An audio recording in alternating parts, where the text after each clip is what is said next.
দাদা তোমার দোকানে সিম পাওয়া যায়? সিম? হ্যাঁ, হ্যাঁ, আমাকে 1 কেজি সিম দাও তো। 1 কেজি সিম। হুম, আমার দোকানে এমনি সিম পাওয়া যায়, 1 কেজি সিম। তুমি তো বললে যে এখানে সিম পাওয়া যায়। আমি তো সিম এই জন্য তো বাজারে ব্যাগটা নিয়ে এসেছি তোমাকে সিম দেবো বলে। তুমি ইয়ার কি মারতে নাকি এখানে?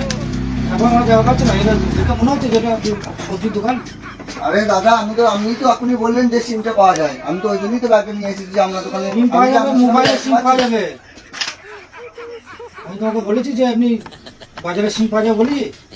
তো দাদা আপনাকে তো জিজ্ঞাসা করলাম যে দাদা আপনার দোকানে সিম পাওয়া যায়, আমি তো বললাম যে হ্যাঁ আমার দোকানে সিমটা পাওয়া যায়। তো আমি তো বলছি 1 কেজি আমাকে সিম দিন, আমি চলে যাই। অন্য খদ্দিরাতে মাথা গরম করে না, জানতে গেলে এখান থেকে জানতে গেলে যত পাগল ছাগল নিয়ে কারবার। আরে দাদা আপনিই তো বললেন সিমটা পাওয়া যায়, তো আপনিই তো বলছেন, আমি তো তার জন্য ব্যাগটা নিয়ে এসেছি কি মুশকিল। সিম নেবো বলে। এখানে ওই বাজারে সিম পাওয়া যায় না, এখানে এমনি সিম পাওয়া যায়। এমনি সিম লাগবে কি? না আমার তো খাওয়ার জন্য সিম, বাজারে সিম সবজি মাল চাইছি। ওই লড়াইটা চল যাও, ওই হাটে চল যাও, হাটে যাও যাও যাও, অন্য খদ্দের আসবে। ঠিক আছে দাদা, দাদা আসছি। ফোনটা বন্ধ হবে।